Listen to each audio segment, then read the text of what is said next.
in a forgotten corner of a smoke-choked city, one dream dared to defy the ordinary.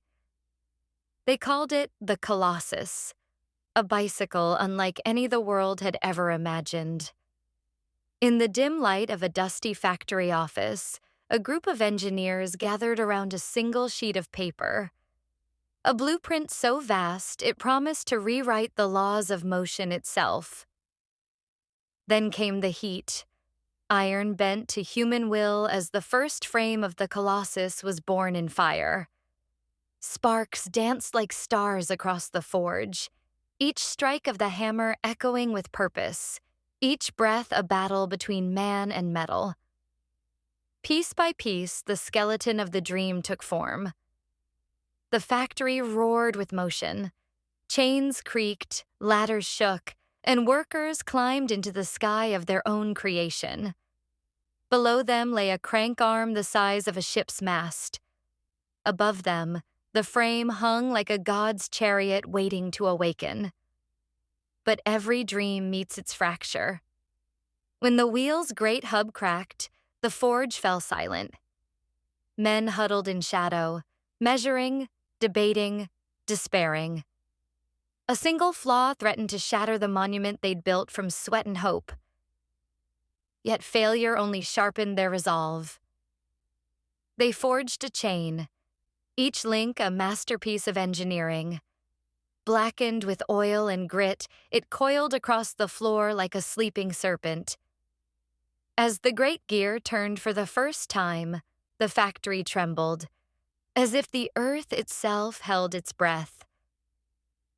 And then, the tire arrived. A monstrous ring of rubber carried on a steam-powered flatbed, scraping the tunnel walls as it entered. The men stopped their work, awed by the sight of the final piece that would complete their creation. For once, the factory fell silent, in reverence. High above the factory floor, a single worker dared to pull the great lever. The brake system groaned, a chorus of brass and steel. Below, the others watched, their eyes locked on the trembling calipers, the first whisper of control over a machine of impossible scale. And then, it stood. The Colossus, complete. Sunlight broke through soot-stained glass, washing the metal giant in gold. The chief engineer, hands trembling, removed his goggles. In that single, gleaming reflection, he saw what mankind could become when it dares to dream. The factory doors opened, and the world gasped. The Colossus rolled out, casting a shadow over cobblestone streets and stunned faces.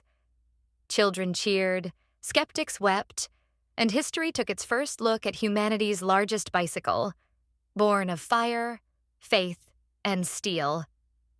High above the rooftops, the chief engineer gripped the controls. A hiss of steam, a turn of the crank, and then motion.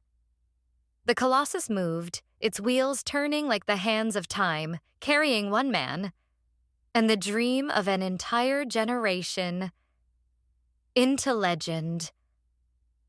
Some build machines, others build monuments, but only a few build miracles.